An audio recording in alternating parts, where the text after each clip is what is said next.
it's a huge blow to the Ishiba administration because we're really entering uncharted territory. Now you have a ruling coalition who has a minority position in both the lower and the upper houses of the Diet, and that speaks of relative weakness when it comes about the governance of Japan. And there are many implications of this. One is how is the position of the prime minister within his own party. The fundamental goal of a party leader is to win elections. And unfortunately for Prime Minister Ishiba, he has been on a losing streak. First, he lost the last lower house election last fall, and now this upper house election. And the LDP did not do very well either in the Tokyo Assembly election of June. So I think that we might begin to see some voice of discontent within the LDP as to whether Prime Minister Ishiba can, recover and can begin to produce wins for the party. And, it also, it's an indictment, if you will, by the voters who have now rejected Prime Minister Ishiba on 2 general elections. And this speaks to, I think, 2 very important challenges that Japan and the LDP and Prime Minister Ishiba face. One is an old challenge, and the other one is what I would say is a new challenge. What the old challenge is that I believe the biggest hurdle for the LDP as a party has been to deal with the issue of political corruption. And when Prime Minister Ishiba was elected as party president last September, I believe that some of the hope was that because he's a little bit of an outsider within his own party, and because he was a widely recognized politician by the public, that he could engineer these political reform that would convince the public that the LDP had changed and that he could connect with the voters.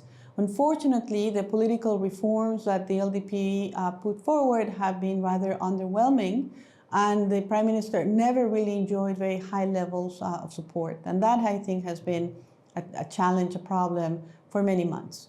And the new political challenge that I think very much captured the zeitgeist of these upper house election is what I think is the new disruption that comes from inflationary dynamics.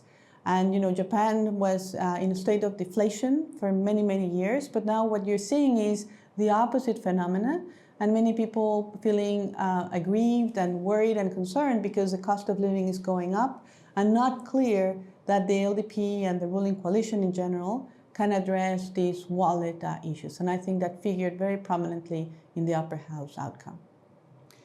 Well, I don't think that there's going to be any major immediate change in the direction of Japanese foreign policy, because even after this, defeat in the upper house, the LDP remains the largest political party. The opposition parties cannot really coalesce to form an alternative government, which means that you're going to have the ruling coalition stay put. And with that, the fundamental parameters of Japanese foreign policy are going to remain. But having said that, there's going to be implications on how Japan is able to navigate the challenges of governance, of decision-making, that will also impinge on its foreign policy. And the question for me there is whether this will make it harder for Japan to adopt bold initiatives that are necessary to navigate current political and foreign policy challenges.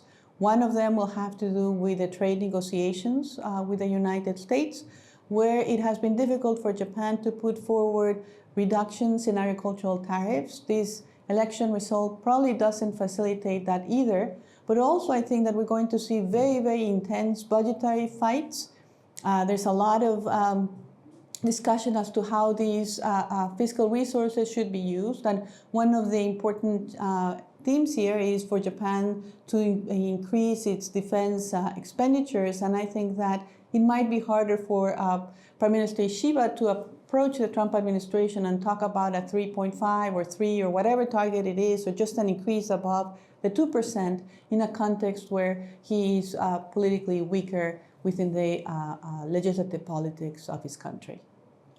But the other, I think, trend to watch for is whether the emergence of Saito as a really important political player could have some influence in the foreign policy of Japan. By this, I'm basically thinking concretely about immigration policy, because this is the one issue that Saito advocated, that the leaders were making the case that foreign residents have imposed burdens on the Japanese people and that therefore there should be a move to restrict them.